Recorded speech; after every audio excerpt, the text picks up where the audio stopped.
Um, well, listen, I think there was a certain state of shock for me, Rob, to be honest with you. The ironic thing last year was really special because something happened last year when I got nominated, and I thought, oh, if I'm getting nominated, that means I'm going to get in, right? Like this is great. How can I not be a first ballot Hall of Famer?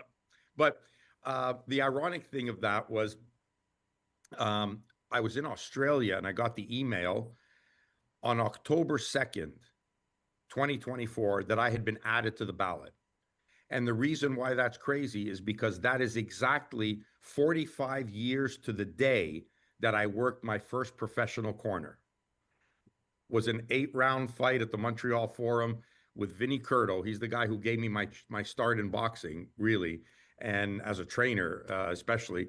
And I got that, and I thought, wow, this is great. I mean, I was already planning this was going to be the speech, at the Hall of Fame. And so when I didn't get in, to be fair, I started worrying that maybe the new age of voters or fans kind of forgot about who I was or what I had done. Like I'm not part of the social media craze and whatnot. So they kind of lose sight of who I am and what it is that I do there. But so I was definitely in a state of shock when I got the news from Ed Brophy. It was my wife who actually told me. She saw it come up on their website and that I was in. I thought they were pranking me at first, but apparently not. Fame? Uh, all combined, as far as Montrealers are concerned, I believe is myself, Arturo Gatti, and Guy Jutra. And if effectively, I became the first Canadian trainer to ever be admitted to the Hall of Fame. So there, that's a first. That's at least something that I'm actually quite proud of that. That's pretty good. I think there's some great company that probably should be in the Hall of Fame. But the fact that I'm the first for representing Canada and being a kid from Quebec and from Montreal, certainly is special for me. Absolutely.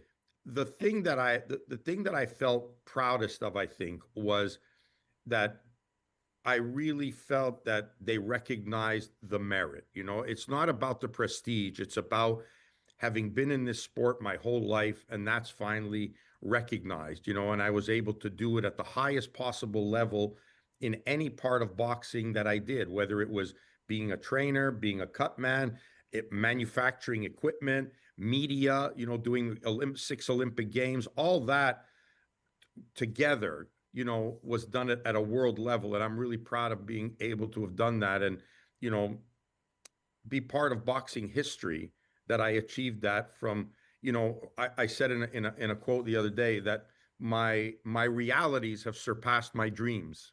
Hmm. And I dreamt about being and training a world champion. And, no one will ever take away, the moment when Otis won the world title. To me, that's still the single most important moment in my life, in my boxing life.